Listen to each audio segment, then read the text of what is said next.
Special episode, the 50th anniversary of the TPLF, a legacy of resistance and resilience.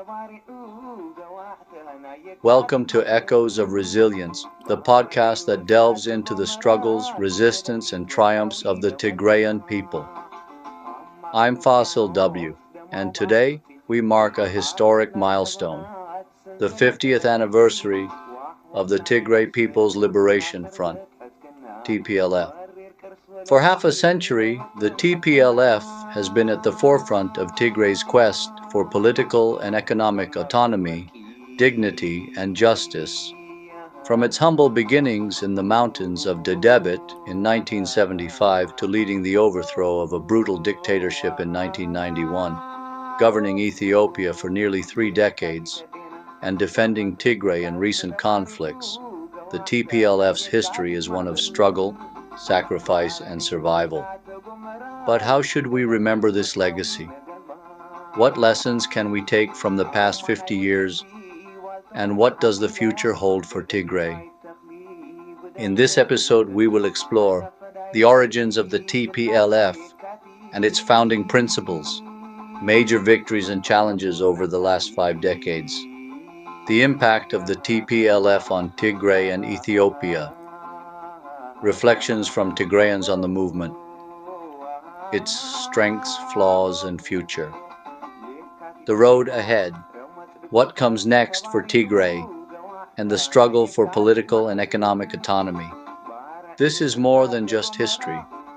It is the story of a people who refuse to be erased. The birth of the TPLF.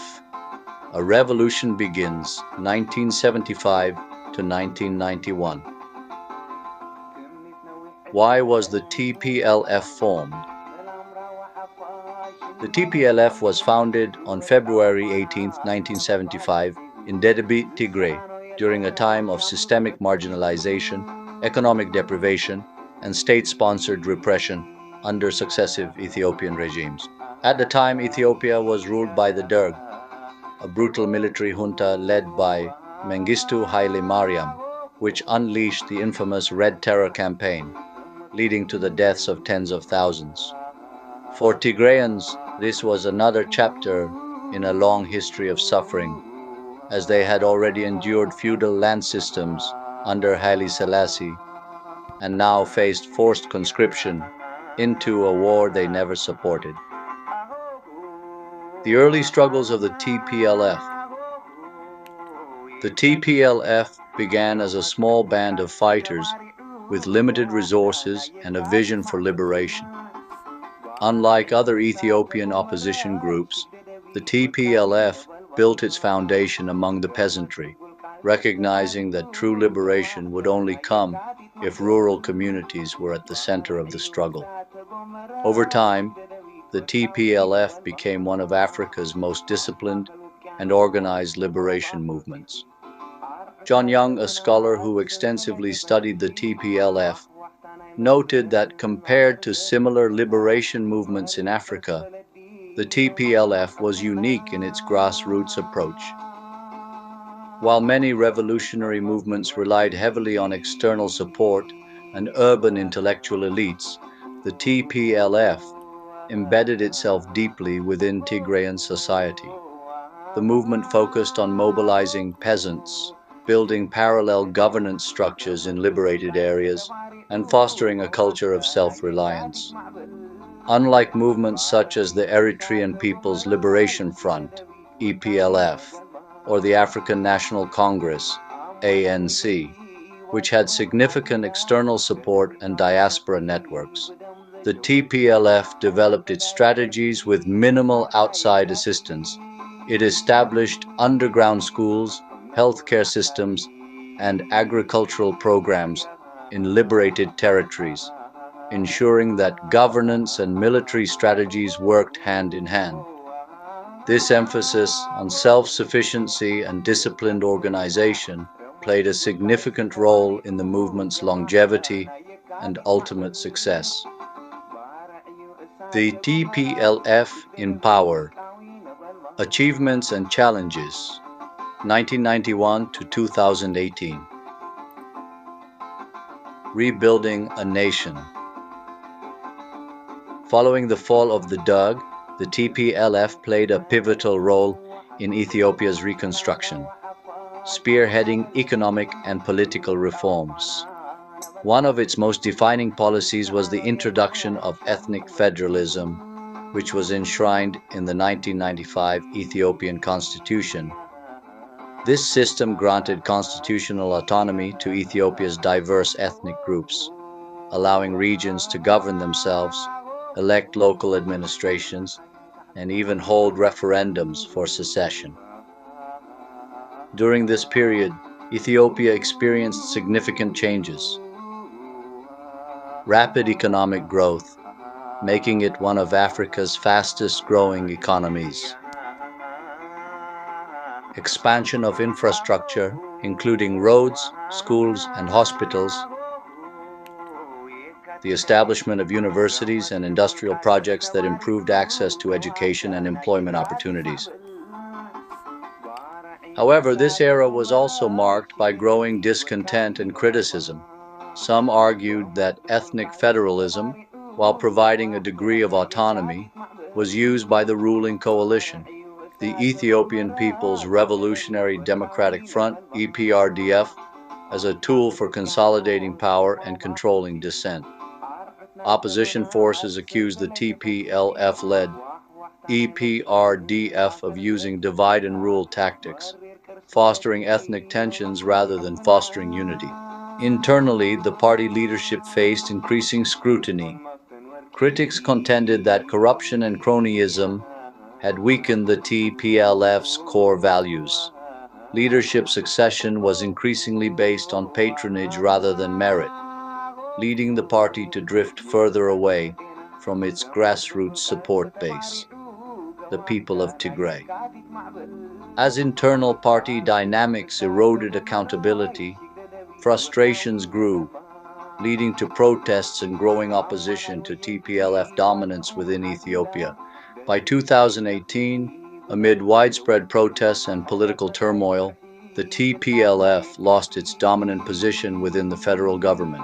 Abiy Ahmed, a former member of the Oromo People's Democratic Organization, OPDO, ascended to power and began secretly dismantling the Ethiopian People's Revolutionary Democratic Front, EPRDF, the coalition of four parties that had governed Ethiopia for nearly 3 decades.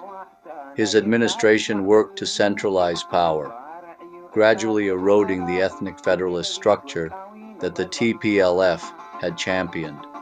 Under the guise of reform, Abiy sidelined the TPLF from national politics, effectively dissolving the coalition and replacing it with the Prosperity Party, a move that further alienated Tigray and escalated tensions within Ethiopia. This marked a turning point in Ethiopia's trajectory, setting the stage for a new wave of political and military conflicts that would later engulf Tigray in one of the darkest periods of its history. The War on Tigray, 2020 to 2022. In November 2020, Abiy Ahmed launched a full-scale war on Tigray with support from Eritrean and Amhara forces. Over the course of the war, indiscriminate bombings, massacres, and widespread sexual violence were reported, leading to catastrophic humanitarian consequences. Starvation was weaponized, with the Ethiopian government enforcing a blockade that cut off food, medicine, and essential supplies. Despite overwhelming odds, the Tigray Defense Forces, TDF, led by former TPLF commanders, fought back with remarkable resilience. In the face of relentless aerial bombardments, shortages of weapons, and a communication blackout, the TDF reorganized and launched a series of counteroffensives. Using strategic guerrilla warfare tactics, honed during the liberation struggle. They successfully dismantled Ethiopian and Eritrean military strongholds across rural Tigray. By June 2021, after months of intense battles, the TDF executed a coordinated offensive, forcing Ethiopian National Defense Forces, ENDF, and their allies to retreat from Mekelle. The recapture of the capital was a significant morale boost for the Tigrayan people and signaled the capability of the TDF to withstand superior firepower through resilience and tactical superiority. However, sustained warfare and economic blockades drained Tigray's resources.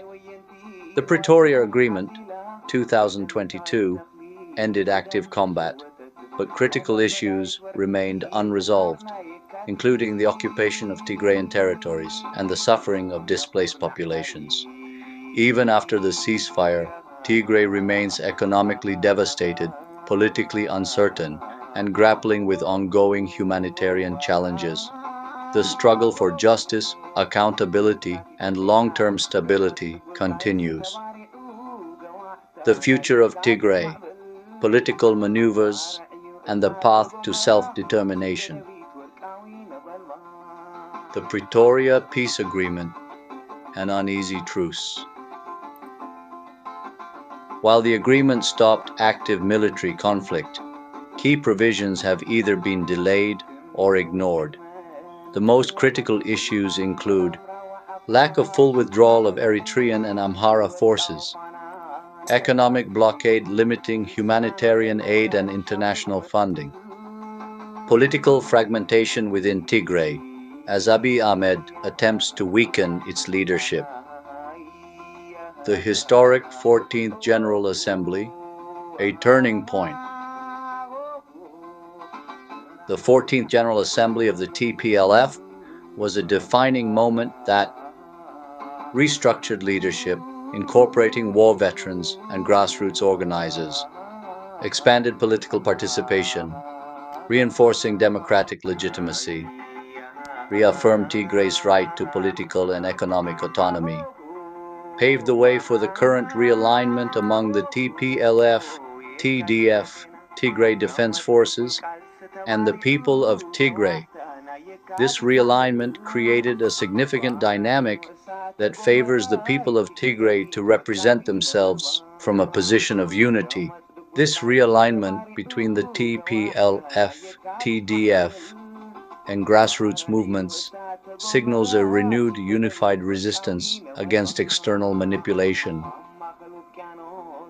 What's next on Echoes of Resilience? In our next episode, we will explore what economic models could sustain Tigray's transition from resistance to rebuilding. How can Tigray secure international support? What security frameworks would ensure long-term stability? The 50th anniversary of the TPLF is more than a commemoration. It is a call to action.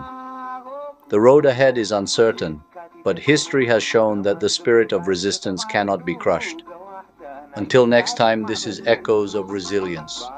Stay strong, stay informed, never stop seeking the truth. Tigray shall prevail.